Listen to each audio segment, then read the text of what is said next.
All right, I just want to do this quick little video for you. Michael Heiser, this man here, he is somebody who I've really liked a lot of his books that he's read. I guess I've only read 2 of them, but I think he's read a number of books. And he had this YouTube channel. Unfortunately, he passed away from a battle with cancer a year or 2 ago. And like right when I was kind of introduced to it. And the reason why I found it so interesting is sometimes when we look into Christian scholarship and things like that, a lot of times we will find people who will have their base understanding of things and then kind of impose onto the scriptures what there is to be found. And so you can see a lot of cherry picking and things like that, and whether in the church or out of the church, you just see a lot of that happening. And this person isn't a member of the Church of Jesus Christ of Latter-day Saints, but the stuff that he explores are things that usually you don't see people outside of LDS theology exploring.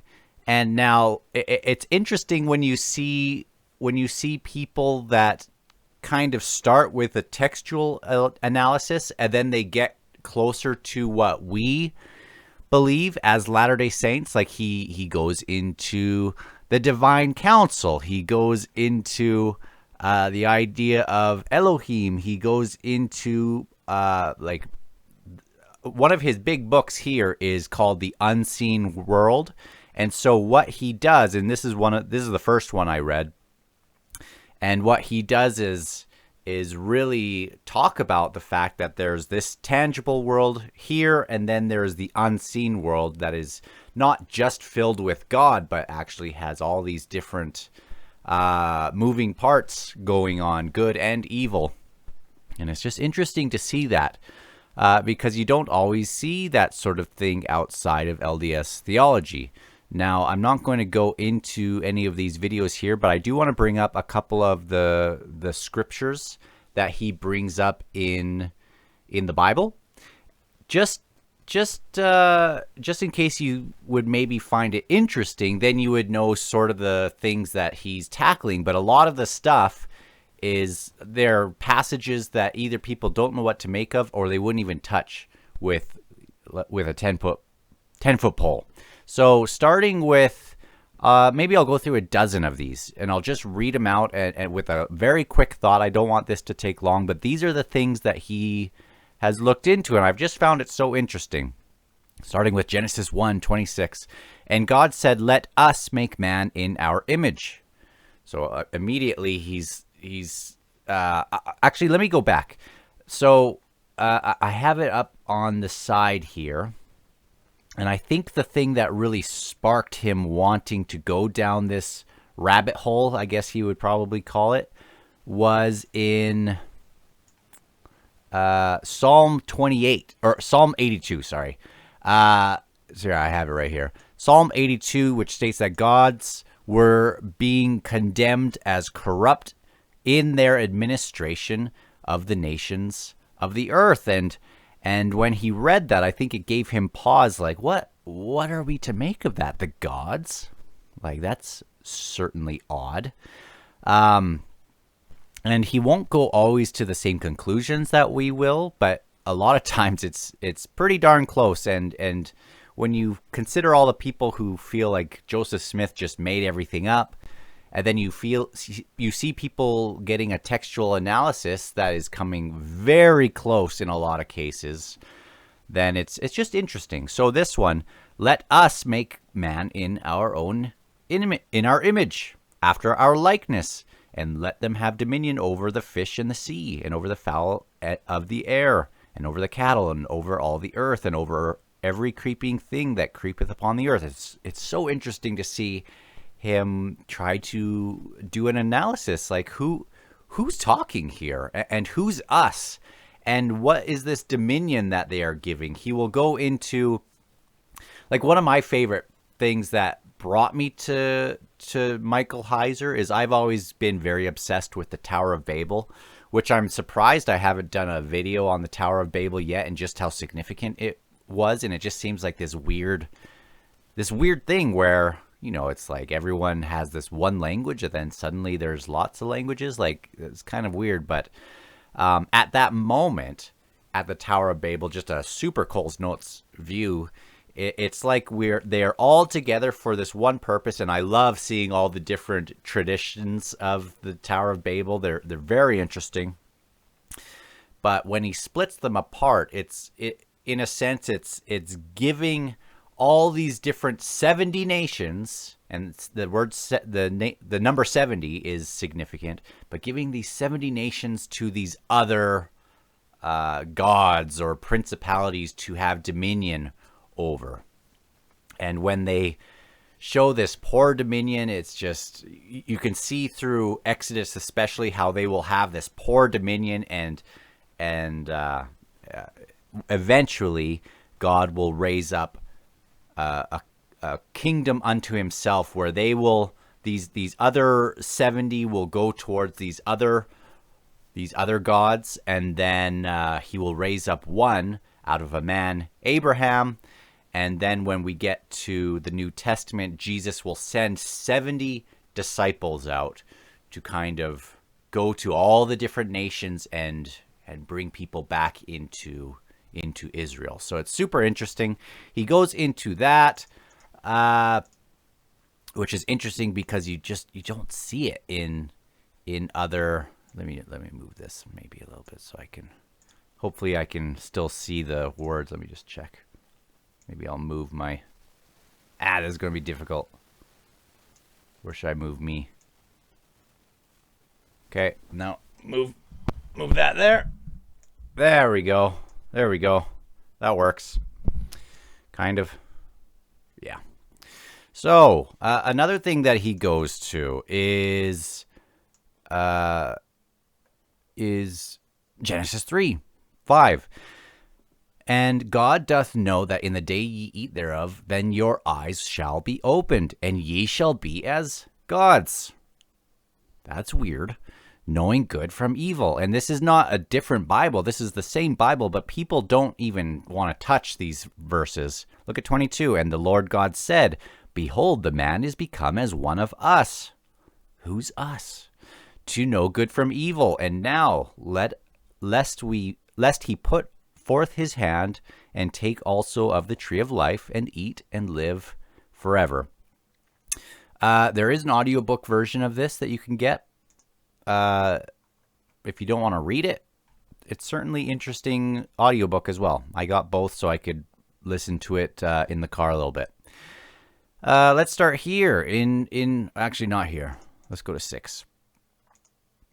And it came to pass when men began to multiply on the face of the earth, the daughters were born unto them, and the sons of God. So he goes into like the Nephilim, if you're interested in that, and how they kind of become the giants, which I've always been sort of obsessed with the idea of biblical giants and things like that, and how Joshua, when like a lot of why the flood came, according to Michael Heiser, and we would have maybe a little bit of a different view, but he makes a compelling point, and that a big reason for the flood was because there were giants in those days, and then they were getting washed out. But then we get Joshua, when he's going to go in, a big part of the reason for going into the promised land was because there are a remnant still somehow of these giants who are doing impure things. Like a thing that I've been obsessed with is also the idea of Noah, and why 2 and 2, like why all these animals the way it is. But a big part of the scriptures leading up to that is almost like there's this mixing of man and beast, which is an unholy thing. Like when you think of what Satan is sort of what he stands for, or what his symbol is, it's like this half goat, half human, which would be an unholy abomination. If you look at old Egyptian hieroglyphics and stuff, it has all these half men with eagle heads and different kinds of heads. You have centaurs in Greece and minotaurs. It's like this unholy mixing of everything. And when I hear of Noah, it's like we're gonna get back to basics. We're gonna have humans in their natural form. We're gonna have lambs and goats and all these in their natural form. We're starting again. We are no longer going to have people breeding with all this different weird stuff, but they're going to breed after their own kind. Now, that's a weird sort of thing that's a weird sort of subject to pursue, but it's certainly compelling and certainly interesting. It's certainly interesting considering some of the traditions that we have of the olden, like harpies and all this weird stuff. And then like, what if it all got washed away and now we're starting new? Sounds weird. I'm sorry. It is. This is me going into kind of a, like I enjoy exploring some of this weird stuff. But again, it's not something I would go over in like Sunday school and things like that. But it is interesting because of what it says also in the scriptures. Certainly chapter 10 and 11 are very interesting, and he brings those up. Let's go to Numbers. This is already going a little longer than I thought because I just like to ramble about some of this stuff because it's very interesting. He goes into these last two verses in Numbers. And they brought up an evil report of the land which they had searched unto the children of Israel, saying, the land through which we have gone to search it. Remember, this is them going into the promised land and getting a report of what's in there.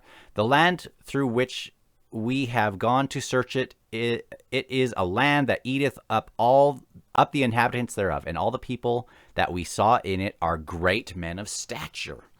And then we saw the giants, the son of Anak. You can go to like the Book of the Giants and things like that, but not going to do that.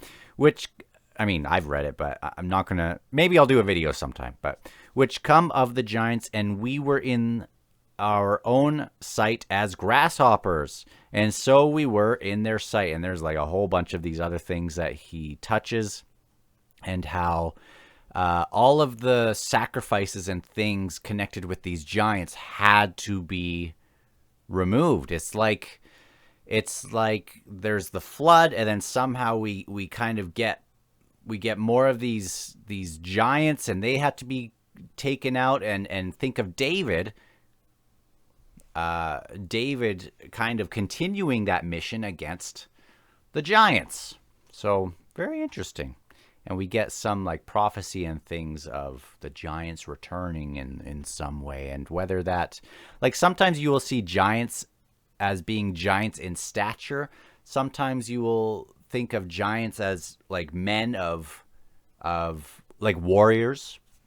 So it is a little tricky to know exactly what to make of it, but certainly interesting to go into some of these textual analyses of all that. Psalms 82 is a very confusing passage for a lot of people. God standeth in the congregation of the mighty. He judgeth among the gods. Well, wait a second. I mean, I don't have to mention why that is confusing for a lot of people. But remember, at the Tower of Babel, it's when it all gets kind of scattered, and then it's almost like the nations of the earth are given to the gods. And anyway, he goes into this idea of God having a council, which again is something that we take quite seriously in the Church of Jesus Christ of Latter-day Saints. Let's zip through some of this again. Let's go to 12. How art thou fallen from heaven, O Lucifer, son of the morning? How art thou cut down to the ground, which didst weaken the nations? I'm so bad at reading out loud. And thou hast said in thine heart, I will ascend into heaven. I will exalt my throne above the stars of God. I will sit also upon the mount of the congregation in the sides of the north. I will ascend above the heights of the clouds. I will be like the Most High. Isn't it like people don't understand these passages, but it's so interesting to see him try to tackle them. And just this how arrogant Lucifer is for this battle that he's waging. Let's go to let's go to the New Testament. Not there.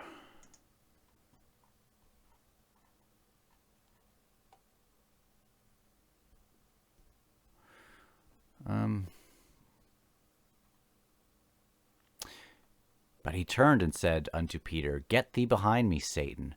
Thou art an offense unto me, for thou savorest not the things that be of God, but those that be of men. He goes into John. I mean, with Jesus being the Word, the very first verse of John.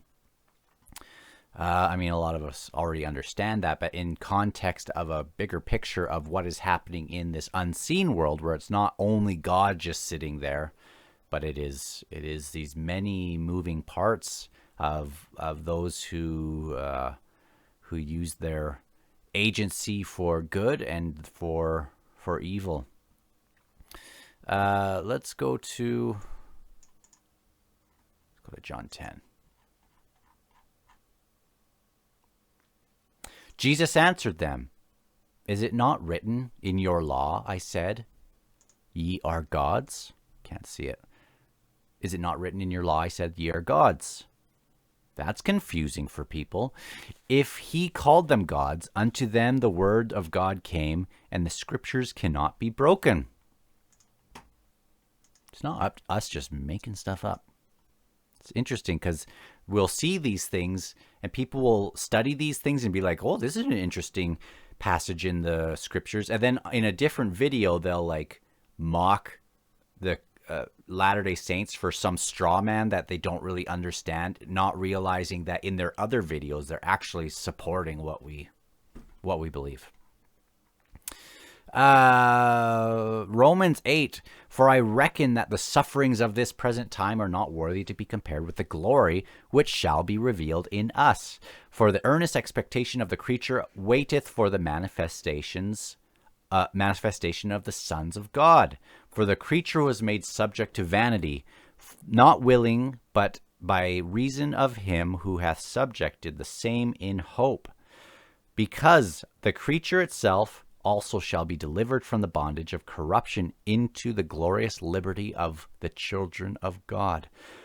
For we know that the whole creation groaneth and travaileth in pain together until now.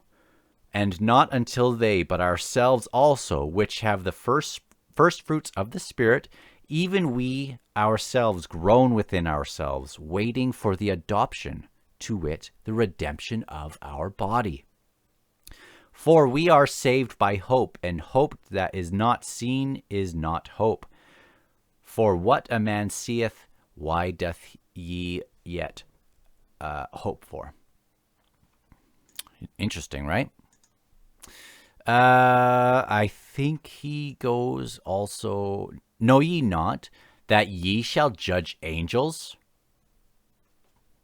Huh? How do people make of that without the paradigm that we have and that he has? Not even realizing how much of it meshes what we talk about.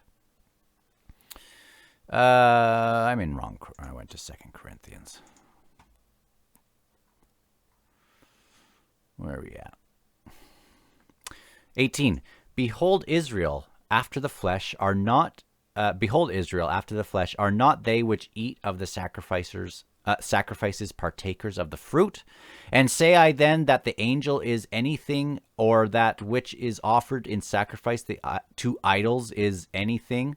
I mean, the whole idea of idols, idol worship, and the mindset that was in that in the Old and in the ancient days. So interesting.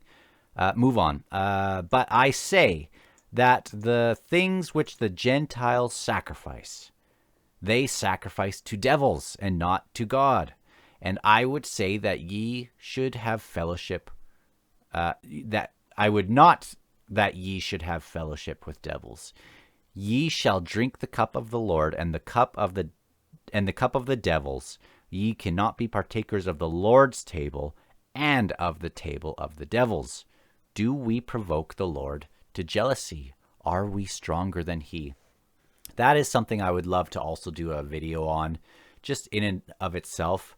I'm a believer that there's a lot of, like, when we think of temptation, I think we understand the concept of devils like tempting, but I don't think we totally understand or talk about the idea of them really, like, what possession is. And I mean, I don't like those kinds of movies and things, but I mean, when Jesus came and he started to cast away demons, he sent the 70 to do the same thing. And that was like this war on the devils of the earth. And it's just so interesting to see that and wonder how some of our choices and some of the theology that is kind of bent in a strange way, it almost is a way that we are like trying to say that there aren't actually devils out there and demons and that sort of thing. But it's just interesting to consider. Anyway, this is a very different video than some of the ones I've done in the past, but I like exploring some of this stuff because it's just interesting. Ephesians 6.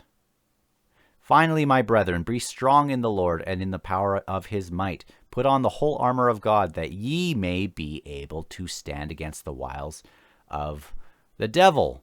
For we wrestle not against flesh and blood, but against principalities, against powers, against the rulers of the darkness of the world, against spiritual wickedness in high places. I think when people do drugs, and I think of all the cannabis stores and things, I think that opens up their minds and hearts and their spirits really to principalities and powers and rulers of darkness and things like that, where it just I think it just is a way of totally weakening the armor. And the word of wisdom, for so many reasons, is just so important, not just as a temporal thing that keeps our bodies healthy for not partaking in like crazy hard drugs and things like that, but it's a word of wisdom of your mind. Let's go. He goes into another one that we don't see tackled a lot. I recently just did a video on that. It is with Peter going, or speaking of Christ going and preaching unto the spirits in prison, and people don't really know what to make of that. Let's see. 2 Peter 2, 4, and 5. For if God spared not the angels that sinned, but cast them down to hell and delivered them into chains of darkness to be reserved unto judgment, and spared not the old world, but saved Noah, the eighth person, a preacher of righteousness, bringing in the flood upon the world of the ungodly. Another very interesting one where, a lot of people will consider the judgment where Christ went down into that world of spirits to be about these pre-flood like mixtures of the people doing like especially evil, like breeding with goats and stuff like that. So it's interesting to see that come back again here, but we also see some very interesting things from, look at the last video with the harrowing of hell, where it kind of goes deeper. Last couple things here. Of course, we got to go to Revelation. Revelation 2, 26 to 28. And he that overcometh and keepeth my works unto the end, To him will I give the power over the nations. Remember, a lot of this is about having like a shared, not like a dominion, like a maybe dominion, because Adam had dominion over the fishes and the beasts and the like plants and stuff. But it's like having a righteous responsibility over your portion, almost like we are to have a righteous responsibility as fathers and mothers over our children. I wonder what this "and" is. And to him that overcometh and keepeth my commandments, unto the end will I give power over many kingdoms, and he shall rule with them he shall rule them with the word of God, and they shall be in the hands of the vessels of the clay, in the hands of a potter, and he shall govern them by faith with equity and justice, even as I received of my Father. And he shall rule them with the iron rod of the vessels, and I will give him the morning star, which we could do a whole video about that. Last one here, maybe. Revelation 3:21. To him that overcometh will I grant to sit with me in my throne, even as I also overcame and am set down with my Father in his throne. So Jesus won his battle on earth and then was sat on the right side of the Father. And how interesting that now it's like it won't just be me over here, but I will take you with me to also sit on the throne.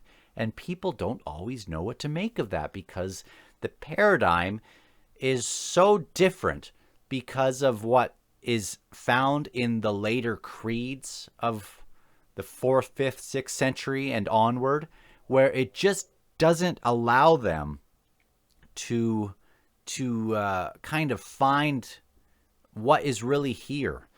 There's an interesting, in one of the lost gospels, I can't remember which one, one of these apocryphal things, there's a quote of Jesus saying, the blind leading the blind will have both falling into a hole.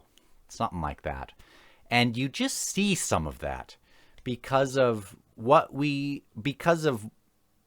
the restored gospel gives so much to us, and the most important thing it does is really give a foundation to start on and a paradigm, so that if you start right, you're going to keep going right with a little bit of, help to understand things. But in general, if you start with the correct paradigm, you will keep going right. And anyway, I thought I would bring this up because I've just found Michael Heiser's work very interesting in this regard, because he tackles things that people are usually kind of afraid to tackle because it doesn't fit neatly into their theological understanding. And it's interesting for members of the Church of Jesus Christ of Latter-day Saints to see some of this scholarship from outside sources that very much echoes what we also believe in and teach, and our understanding of God and Jesus and our relationship with them, which is really foundational. This is life eternal, that we might know God. And so if we have a totally different paradigm, if everyone has a different paradigm, that's not really knowing God.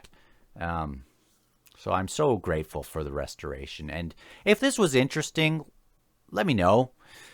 Like, I know it's really went kind of out there, because it wasn't just looking at a talk or looking at, it wasn't just following a come follow me lesson, which I love the lessons and following the Institute manual. And really, I like to try to keep myself grounded in that way. But it is interesting to go out and see other people who echo. It's all like, to me, it's almost a faith builder to see that others who are doing a textual analysis find their way into what Joseph Smith revealed as a very young person, as an unlearned person. And it's just amazing. So I will talk to you guys on the next one. Bye.